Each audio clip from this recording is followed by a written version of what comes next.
Assalamu alaikum. So this is first lecture of class 9 physics. तो आज we are going to start our first chapter जो कि है physical quantities and measurement. देखिए physical quantities का मतलब होता है ऐसी तमाम quantities जिसे आप physically observe कर सकते हैं, ठीक है. एंड मेजरमेंट हम लोग पढ़ेंगे. मेजरमेंट का मतलब है किसी चीज़ को भी मेजर करना, उसे नापना या उसे तोलना, ठीक है. तो इस चैप्टर के अंदर हम इन तमाम फिज़िकल क्वांटिटीज़ को डिटेल में डिस्कस भी करेंगे और उन टूल्स को भी डिस्कस करेंगे कि जिनके ज़रिए से हम इन फिज़िकल क्वांटिटीज़ को मेजर कर सकते हैं, ठीक है. इस चैप्टर में हमारा फर्स्ट टॉपिक है introduction to physics. Number 1 introduction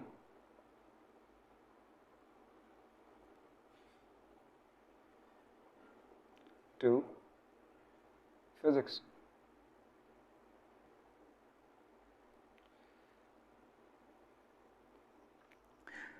अच्छा जी, जब हम फिज़िक्स की बात करें तो फिज़िक्स को जब हम लोग डिफ़ाइन करते हैं तो हम लोग कहते हैं कि physics is a branch of science. यहाँ से हम फिज़िक्स को डिफ़ाइन करना स्टार्ट करते हैं. इसका मतलब क्या हुआ कि फ़िज़िक्स जो है वो साइंस की एक ब्रांच है. अब अगर आपको समझना है डीपली कि साइंस फिज़िक्स क्या है तो उसके लिए ज़रूरी है कि हम थोड़ा सा हमारे साइंस के बारे में हमारे कॉन्सेप्ट्स थोड़े से क्लियर हों, ठीक है. तो साइंस का एक ओवरव्यू लेते हैं. साइंस जो है, ये जो वर्ड है साइंस, ये ड्राइव हुआ है एक लैटिन वर्ड साइंटिया से, जिसका मतलब होता है नॉलेज. तो we have a word science जो कि ड्राइव हुआ है एक लैटिन वर्ड साइंटिया से, लैटिन, जिसका मतलब होता है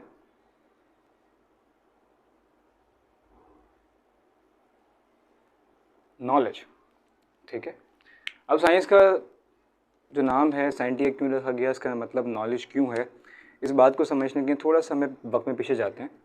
और साइंस की जो बुनियाद है वो रखी गई है एक सवाल के ऊपर, जो सवाल है वाई, क्यों. जब इंसान ने अपने इर्द गिर्द के माहौल को, अपने एनवायरनमेंट को, इस नेचर को, यूनिवर्स को ऑब्ज़र्व करना शुरू किया, ठीक है, ऑब्ज़र्व किया, उसे देखा, तो उसके जहन में इन चीज़ों को लेकर, इन सारी चीज़ों को लेकर, दिन और रात का होना, चीज़ों के प्रोसेस को देखकर उसके जहन में बहुत सारे सवालात पैदा हुए. और वो सवालात ज़्यादातर थे कि ऐसा क्यों होता है.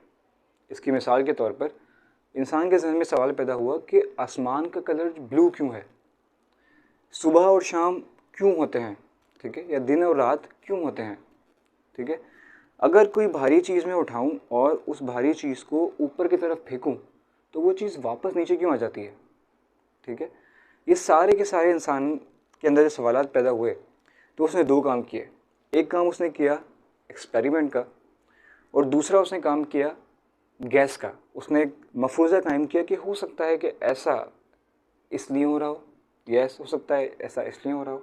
और दूसरा उसने काम किया एक्सपेरिमेंट का कि उसने उस प्रोसेस को टेस्ट किया, कोशिश की. उसने एक अगर पत्थर वाले एक्सपेरिमेंट की बात करें या चीज़ को ऊपर जाने वाले एक्सपेरिमेंट की बात करें तो उससे बहुत सारी मुख्तलिफ चीज़ें ली. उसने एक पत्ता लिया, उसने एक लकड़ी का टुकड़ा लिया, एक बड़ा पत्थर लिया, एक छोटा पत्थर लिया, हर तरह की चीज़ों को उसने ऊपर की तरफ फेंक कर देखा.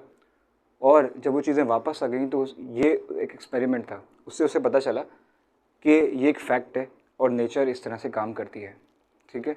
तो इस तरह जब हम इंसान एक्सपेरिमेंट ऑब्जर्वेशंस करता गया, उसके बाद उस ऑब्जर्वेशन को समझने के लिए एक्सपेरिमेंट्स करता गया, तो फिर हमारे पास एक पूरी की पूरी एक नॉलेज बेस डेवलप हुई, जैसे हम लोग कहते हैं साइंस, ठीक है. अब साइंस के अंदर दो ब्रांचेस हैं. मेन ब्रांचेस की बात करें अगर, एक है physical science and second is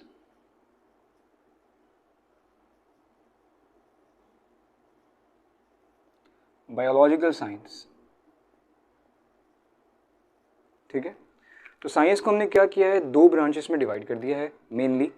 एक हम कहते हैं फिजिकल साइंसेस और सेकंड है बायोलॉजिकल साइंसेस. फिजिकल साइंस के अंदर क्या होता है कि हम दुनिया में मौजूद जितनी भी बेजान चीज़ें हैं, ऐसी चीज़ें हैं जो जिनके अंदर जान नहीं है, उन तमाम चीज़ों को हम लोग इस ब्रांच में डिस्कस करते हैं। तो यहाँ हम लिख देते हैं नॉन लिविंग थिंग्स, ठीक है, नॉन लिविंग। उसके बाद सेकंड जो ब्रांच है साइंस की, वो है बायोलॉजिकल साइंस, जिसके अंदर हम दुनिया में मौजूद तमाम ज़िंदा चीज़ें जो हैं, उन सब ज़िंदा चीज़ों के बारे में पढ़ते हैं, उन्हें स्टडी करते हैं। ज़िंदा चीज़ें जैसे इंसान, जानवर में परिंदे भी आ जाते हैं, आपके हैवान भी आ जाते हैं, आपके पानी में रहने वाले जानवर भी आ जाते हैं, और जितने भी दुनिया में पौधे एग्जिस्ट करते हैं, इन तमाम चीज़ों को, इन तमाम को हम लोग ज़िंदा कंसिडर करते हैं, लिविंग थिंग्स कहते हैं, ठीक है। और इनकी स्टडी को हम लोग कहते हैं बायोलॉजिकल साइंस, ठीक है। तो यहाँ लिख देते हैं इसे बायोलॉजिकल साइंस, लिविंग थिंग्स, ठीक है, the study of living things.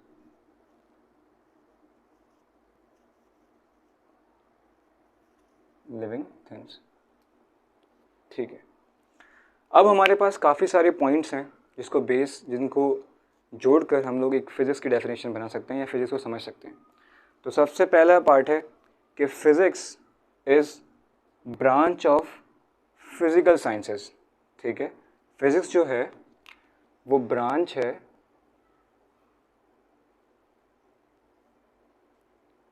Physics is branch of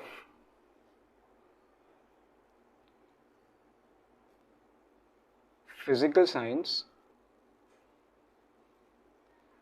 in which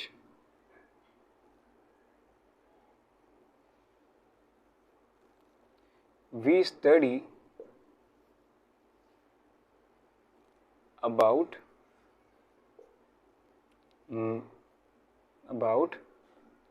properties and interaction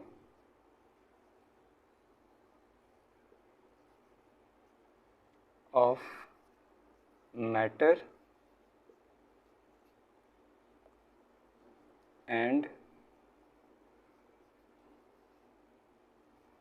energy, ठीक है। जब हमने इन तमाम पॉइंट्स को मिलाया तो हमारे पास एक डेफिनेशन आ गई कि फ़िज़िक्स क्या है। फ़िज़िक्स जो है वो इस फिज़िकल साइंस की एक ब्रांच है, जिसके अंदर हम लोग स्टडी करते हैं। क्या स्टडी करते हैं? मैटर और एनर्जी की प्रॉपर्टीज़ को, और इन दोनों का आपस में इंट्रैक्शन को। अब सवाल ये आता है कि सर मैटर क्या है और एनर्जी क्या है, ठीक है। जब हम ये बात कर रहे हैं कि फ़िज़िक्स जो है वो ब्रांच है फ़िज़िकल साइंसेस की, इसका मतलब है हमने यहाँ पढ़ा था कि फ़िज़िकल साइंसेस में हम लोग पढ़ते हैं नॉन लिविंग थिंग के बारे में। इसका मतलब एक चीज़ तो यहाँ क्लियर हो गई हमारी कि फ़िज़िक्स अगर फ़िज़िकल साइंसेस की ब्रांच है तो इसमें हम नॉन लिविंग थिंग की चीज़ों के बारे में पढ़ेंगे जो ज़िंदा नहीं है। अब matter and energy, these both things are considered in non living things. अब ये हैं क्या, मैटर क्या है, एनर्जी क्या है?